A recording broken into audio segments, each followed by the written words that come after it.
magazine. Also known as Wednesday 13. Welcome to Brutal Planet Magazine. Welcome to Brutal Planet Magazine. Welcome to the video. Welcome to Brutal Planet Magazine. You're listening to Brutal Planet. Hey, what's up, everybody? CJ Pierce here from Toronto Pool, and you're listening to Brutal Planet Media right here. Get yourself. Hey, I'm Steve from Within the Ruins, and this is Brutal Planet.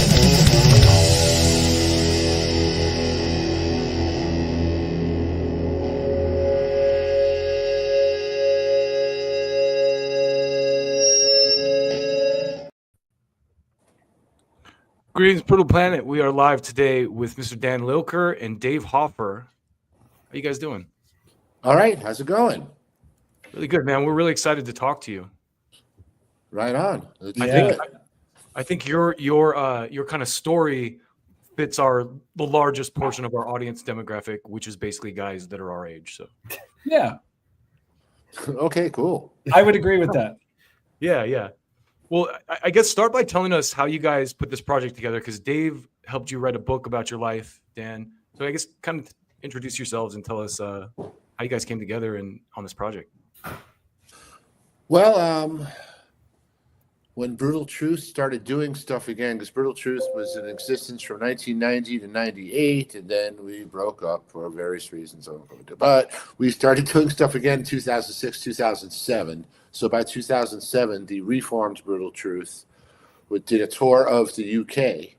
And Dave here he's from Chicago. Kevin, the vocalist of Brutal Truth, although he's originally from Atlanta, was in Chicago at that time. So they met, and he offered Dave the opportunity to come out and do merch for us. You know, was it going to be any fee or anything to do it? Basically, you just get to go to England and fucking go on tour with a grindcore band. And, you know, all the fringe benefits that come with that, you know, free beer and fucking weed and, you know, going and checking out different British accents and going, what? Sounds appealing to me. Yeah. So you are not in this interview. Please What's stay wrong? on the screen. The cat. Oh, the cat can be in the interview. That's cool, too. Well, yeah, but she's nuts. She just got spayed last week, so... Anyway, but I digress. So Dave came out on this tour, and the following year, Brutal Truth did a more expansive 2008 European tour, which Dave also came out for. And this is where, since we've done a lot of these interviews lately, I always go, Dave, you can take her from here. Yes. And it was just hanging out, and I don't know, Danny's a funny guy.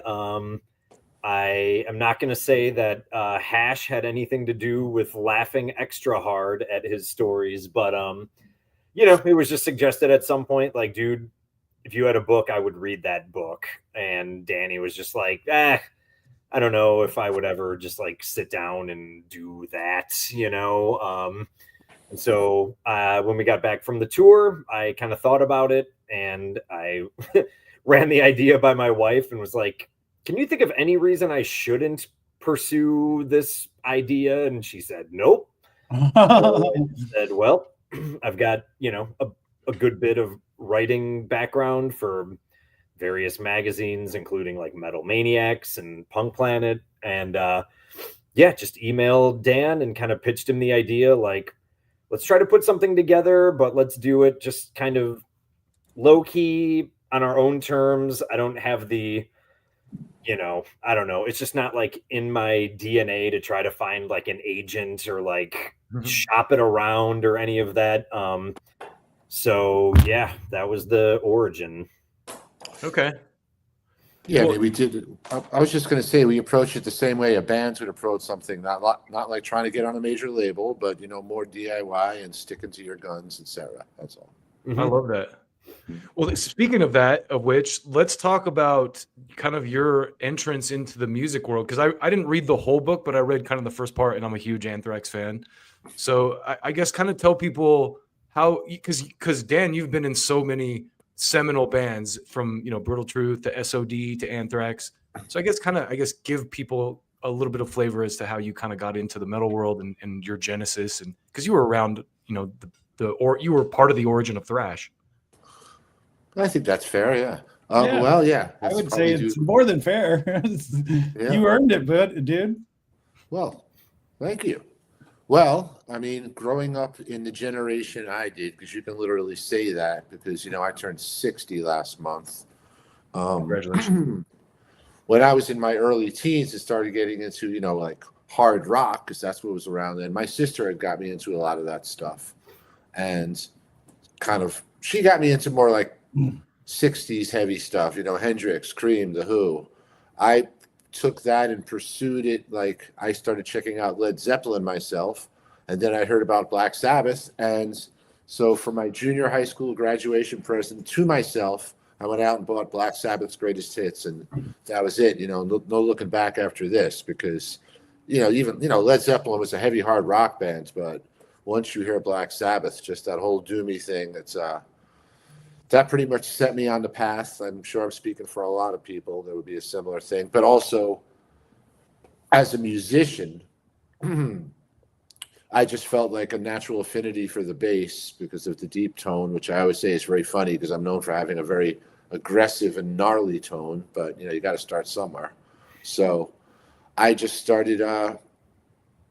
Eventually, that whole thing evolved. You meet people of like-minded, like Scott Ian, for instance, and the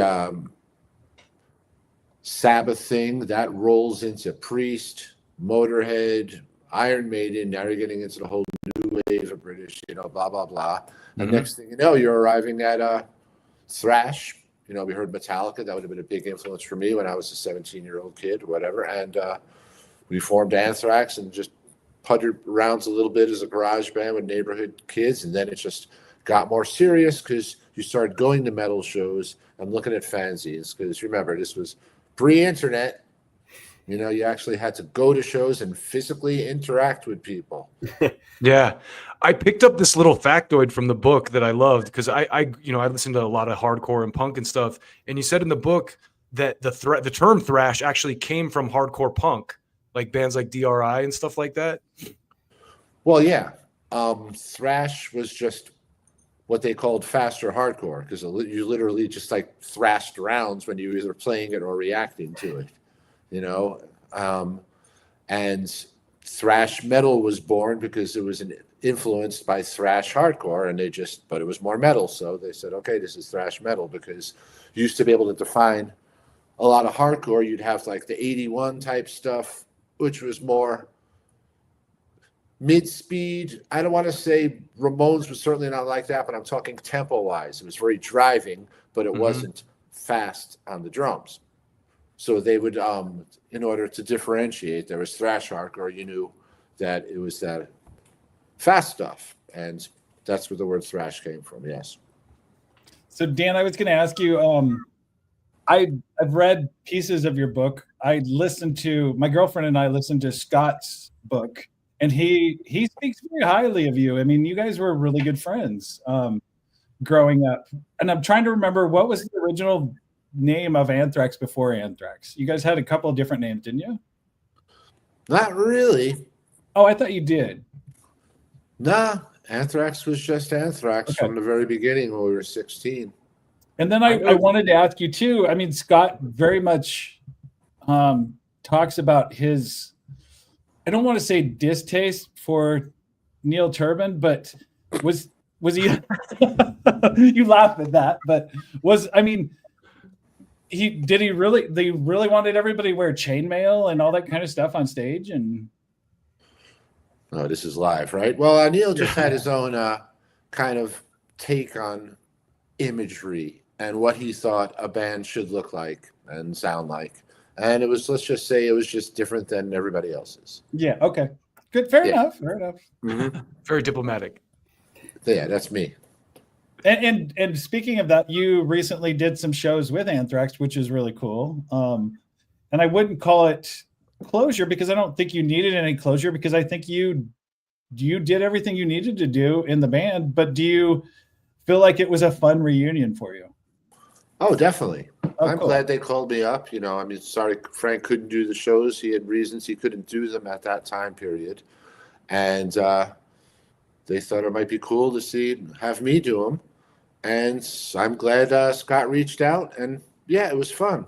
I mean, I got to go to some places in Latin America I'd never been to before. I mean, how many people do you know that have been to El Salvador? Yeah. Well, now I have, and I've tried their Nice. local IPAs.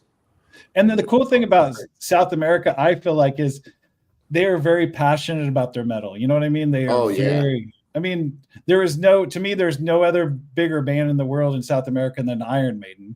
But they very passionate about all their metal, and so they take it very seriously. And when somebody shows up there, they take it seriously and they love it, and they put 100% into a show. Oh, I would totally agree. Their passion is like quite visible. I mean, you play in Chile, and there's dudes out in the pit moshing in a circle with road flares. Yeah. Beautiful. Well, one of the things I was curious about, because I know, a lot, it seems like the Anthrax and Metallica of the world kind of went in more of a mainstream direction in their careers, but it seems like you kind of stuck to the punk rock guns, really. Would that be fair to say?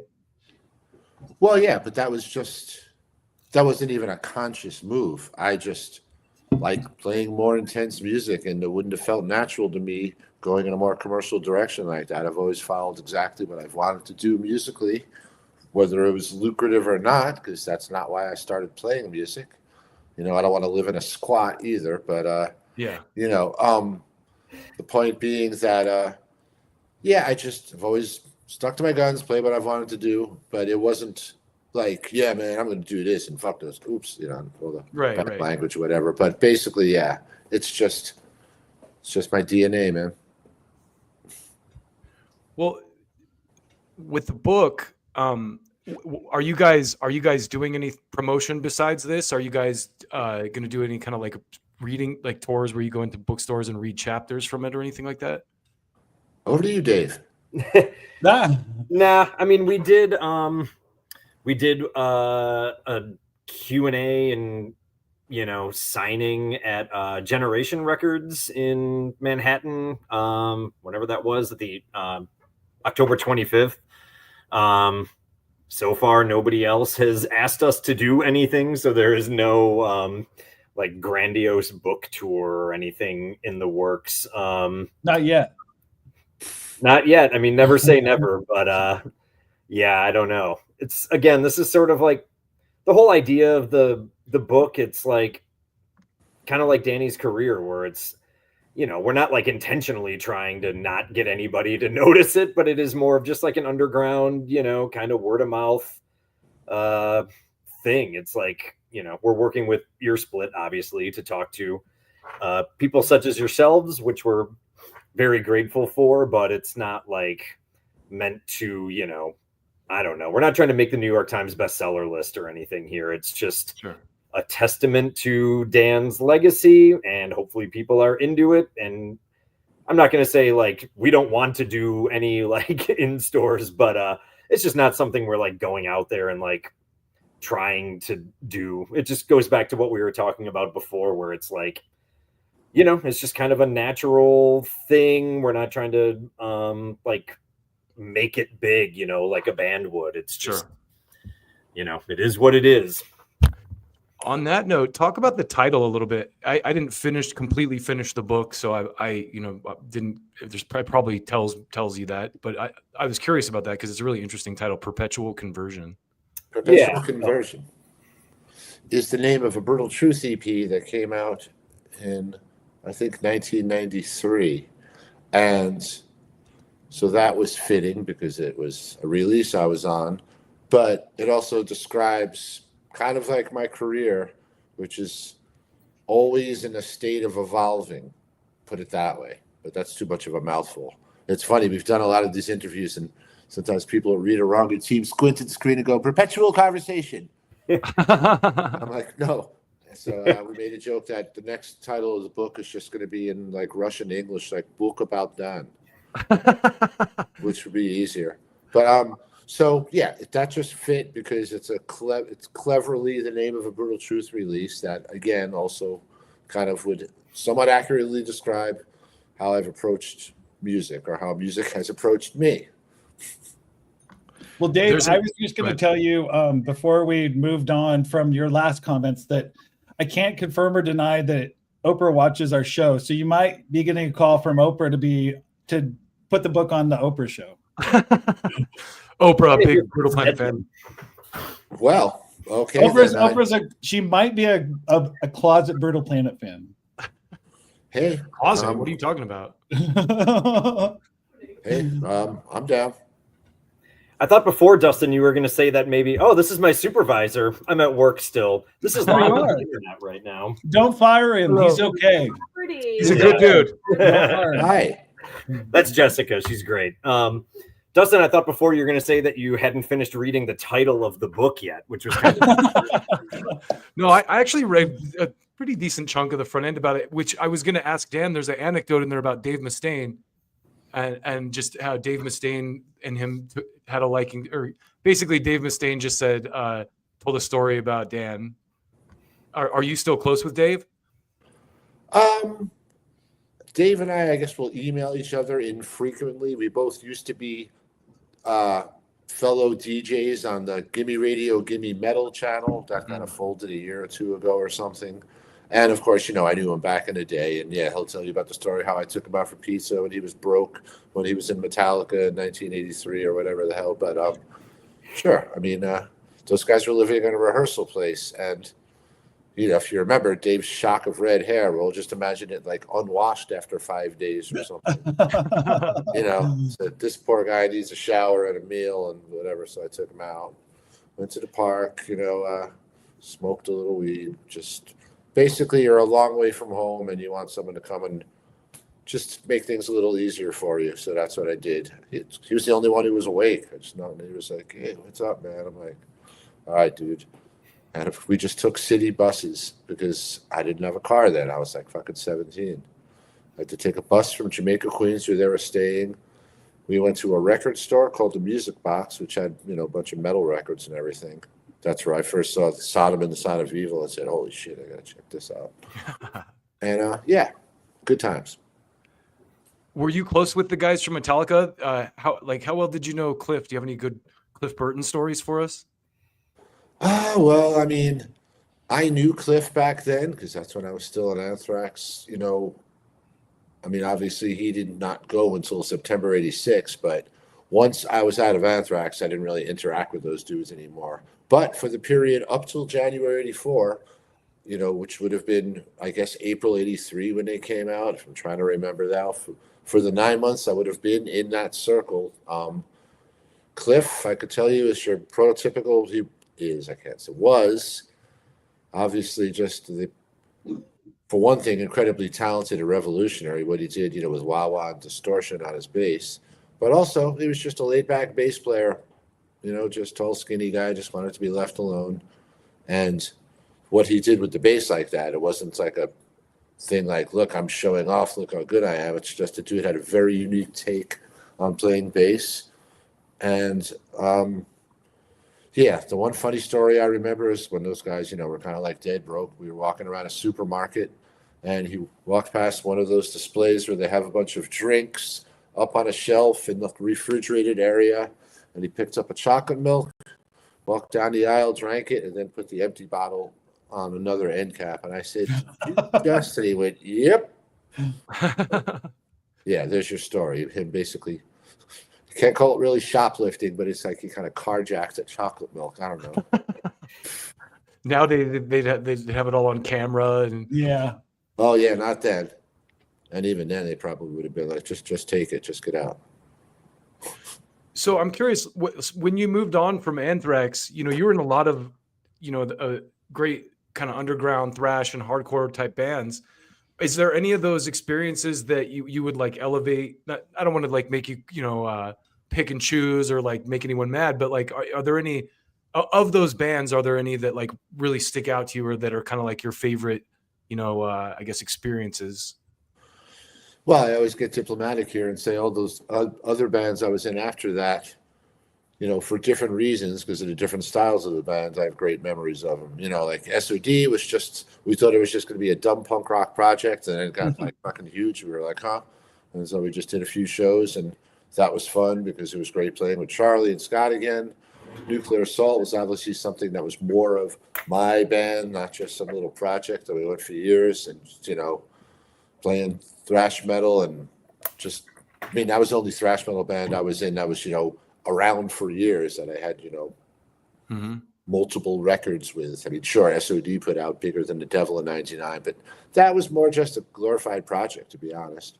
And then, of course, Brutal Truth, you know, doing the bomb blast in 92 and, you know, fucking with people's heads. And so, like I said, they all have their own memories, which is fair because they were, I mean, sure, S.O.D and Nuclear Assault, both, you know, thrash metal, hardcore type stuff, but it was different situations.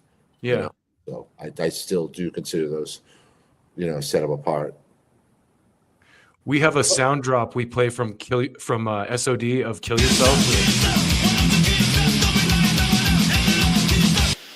So I was thinking about that, about how like S.O.D in that day, they would have been canceled immediately. Did you guys ever have any like major protests or like people come at you back in those days for some of the songs that you put out? No, I think most people are smart enough to realize that, you know, they had a sense of humor enough to realize that we were just trying to be as provocative as possible. I mean, we did piss off the people we planned to piss off because we knew they had no sense of humor. But, you know, that was fun. And I don't regret any of it because if you don't have a sense of humor, then whatever. But, yes, obviously now people are a little more sensitive and you cannot put out a record called Speak English or Die. I mean, even back then, shit, that's a little messed up.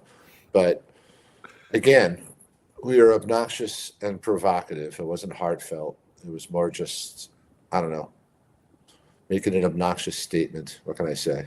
Yeah. It's very punk rock. Mm-hmm.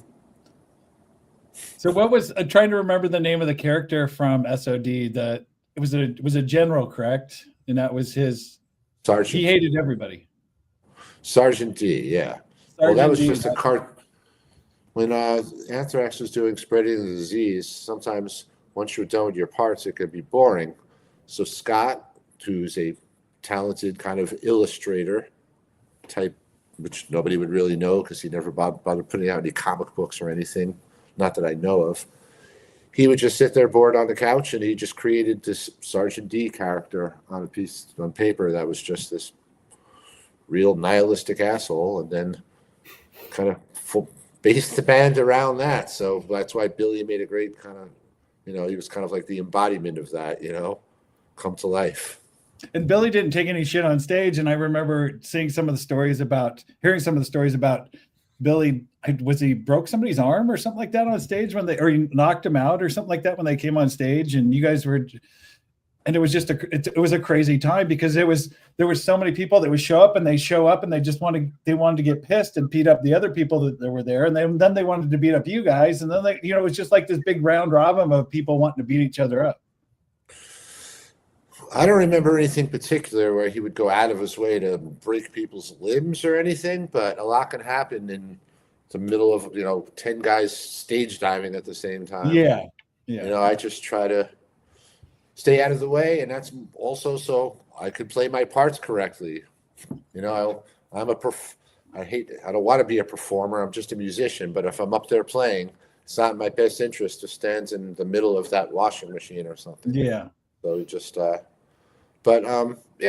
it's going to have a little mayhem. That's what makes it. I just feel like S.O.D was a continuation, like the Sex Pistols and those guys took punk to a certain level and that kind of music to a certain level. And I feel like S.O.D carried it on. You know what I mean? Like they said, okay, we're going to take it and we're going to up it a notch.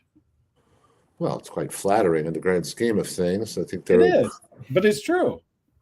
Well, I guess it's the same spirit where, you're just pushing the envelope, pushing people's buttons, and all in good fun at the end of the day.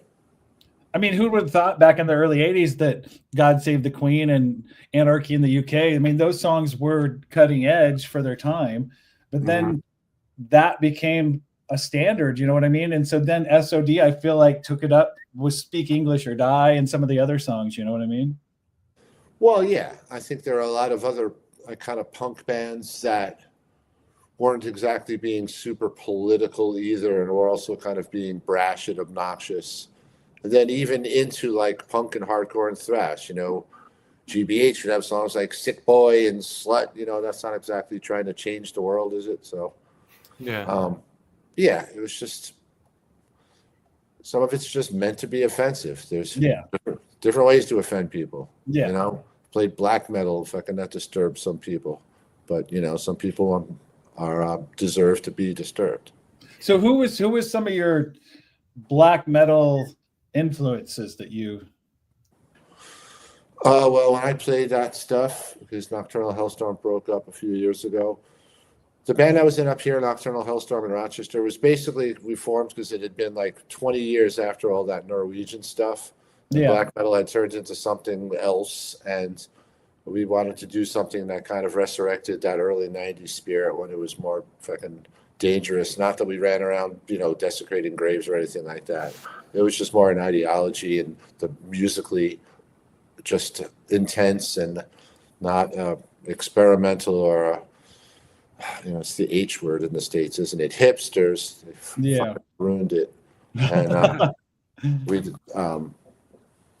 I wanted to do a band that I remembered the style of in the early 90s that inspired me. You know, just the dissonance and the chaos, but with the melody in there too. And, you know, I'm just an atheist, but I'm not a big fan of any kind of organized religion, and that could be whatever presented in various ways. So you didn't bury your clothes for like a month so they stunk like death and all that kind of stuff is what you're saying. No. You just go to a wash for a month. It's the easy part. So Dave, I was going to ask you too. I'm just curious. You look like your work behind you is safes, like you're working in a vault. No, I actually work at the Art Institute of Chicago. Oh, okay. Archives. So this is like a bunch of movable shelving with a bunch of boxes and shit on it. Okay. And then Dan, I read that you have a daytime job like most people do, and because music can't sustain anymore. What was your daytime job again? I work in precision optics. That doesn't mean like it's not glasses. Yeah. Just Google precision optics. It's hard to describe. It's a lot of just really wonky stuff that a layman wouldn't understand. But basically, we work with glass and we make it so flat that they can use it for, you know, biomedical, defense, military, outer space, stuff like that. So, well, I was hoping that if it was something like that, if we came to a show of yours, that you would have a killer light show for us, like lasers and shit like that. And he doesn't strike me as the light show type of guy. Well, that, and also the glass we make is so flat that if you bounce the laser off it in a building, whatever it would hit would burst into flames, probably. Oh, okay. See, that's cool. Let's not do that. Yeah. I was going to ask you guys about, there's a foreword on the book by Thomas Lindbergh from At the Gates. How did that come about? Dave, you haven't said anything for a while. I know, come on. I'll take this one. Well, I mean, we wanted to add some stuff to the second edition without, I mean, you know, Danny will be the first to tell you from 2014 to 2024, you know, he's done stuff, but not on the level of like the previous 30 years. And I also just kind of didn't want to really add any more to the narrative, which that opens up a whole can of worms, because then everything, like all the text and everything, needs to like shift. So we said, let's just add stuff at either end. So the book's designer, John, who I have to give a shout out to, so it's easier on him. So yeah, when I was in Rochester 2 times ago, looking for more fun images to put at the end of the book, we just were brainstorming who would be somebody, you know, cool, but also like appropriate to write a foreword. And Tomas was just the man. And, you know, he and Dan are friends. And then I will just say, because it still feels like some kind of fever dream, There was a time when Danny was filling in for Lockup, and Tomas and Danny and Nick Barker all came over to my wife and my apartments and hung out. And so, I mean, we had met before, and there was, not that like That's cool. Not that like him meeting me had anything to do with it, but there, he was aware of the book, and it just was the right choice, and we hit him up, and he was agreeable to it. And in his forward mentioned how he had a photo of Danny and Danny's wife Heather at Tomas's wedding. So I said, if you could find that photo, that would be very cool. So we included that too. He was just the right choice. It's kind of a cool continuity, I thought, because obviously Dan was part of the birth of thrash metal, and Tomas was part of like the next step in the evolution. Like metal, a lot of people would credit At the Gates with being like one of the first metalcore bands, So I thought it was kind of a cool, like, it's like, oh, it's like the guy who like kind of, in metal history, it's like the guy from this generation kind of giving props to one of the OGs. Oh yeah, that totally makes sense. He definitely inspired a lot of people. As did a lot of the bands you were in, man. Well, thank you. So Dan, I was going to ask you, since you're from the 80s in that genre, do you have, it seems like everybody has a Pantera story. Do you have a Pantera story from some of the bands that you were in?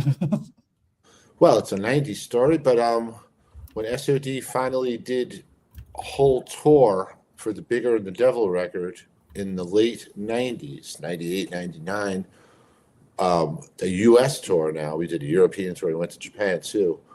When we played in Dallas, so S.O.D's playing Dallas, 99. The record's been out for 14 years, so everybody already knew us and everything.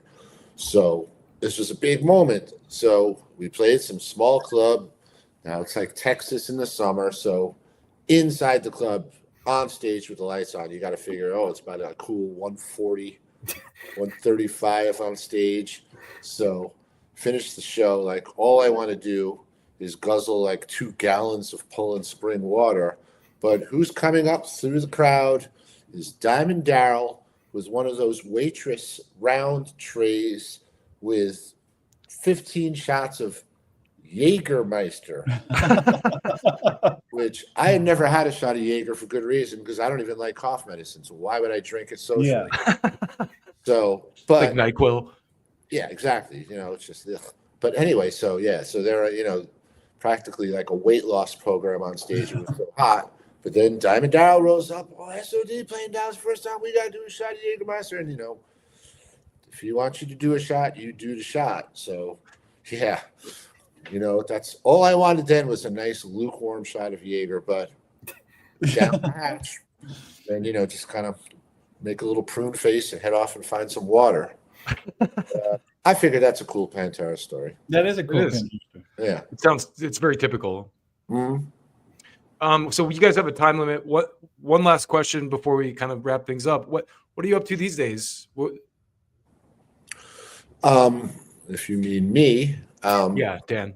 Well, ever since Nuclear kind of folded a couple of years ago, kind of realized even with the bands I'm playing, and I'm not really actually playing in a band anymore, which has been actually happening now for a couple of years after 40 years of playing in bands, and I'm kind of comfortable with that. However, there might be the case where a couple of really good musicians here that I've played with in other bands, one of them would be Eric Burke, who most people would know, and then it would be Joe, the drummer on Nocturnal Hellstorm, the Black Metal band. We might do a band and do some like primitive grind, but just for fun. And this wouldn't be something with albums and tours. I'm too old for all that crap. It would just be something where you could, we'd have to get a vocalist. And if you wanted to see us, you'd have to come to Rochester. Because, of course, people go, you guys want to play Buff? Nope. Just, no more tours. I still have a job where I get up at 4:30 in the morning, 5 days a week. So any musical explorations will just remain local and low maintenance. And besides that, just living at home here with my wife and my 3 cats and enjoying domestic existence, waiting for the cold winter in Rochester. Maybe I'll write some more music. The book is a very awesome piece of metal history. What I read of it, I'm going to try to finish it this week. She kind of gave it to me a little bit early, but I thought it was really good. And Dan, it's an honor to talk to you, man. Thank you for coming through and talking to us. Dave, you're the man. Dave, thanks for putting it all together. I do what I can. Yeah. Thank you. You could write a book about like metal history, you know, using some of that. Like you could be like a metal historian, man. There's some really good stuff in there. And like I said, I consider myself a geek and I know a lot of stuff, but I picked up a bunch of stuff just from the first few chapters I read. So, well, thank you. Thank you very much. Yeah, thanks you guys. Thanks you everyone guys out there. Check out the book. The book is called Perpetual Conversion by Dave Hofer, about Mr. Dan Lilker. And we'll see y'all next time. All right, guys. Thanks, you guys. All right. We're out of here.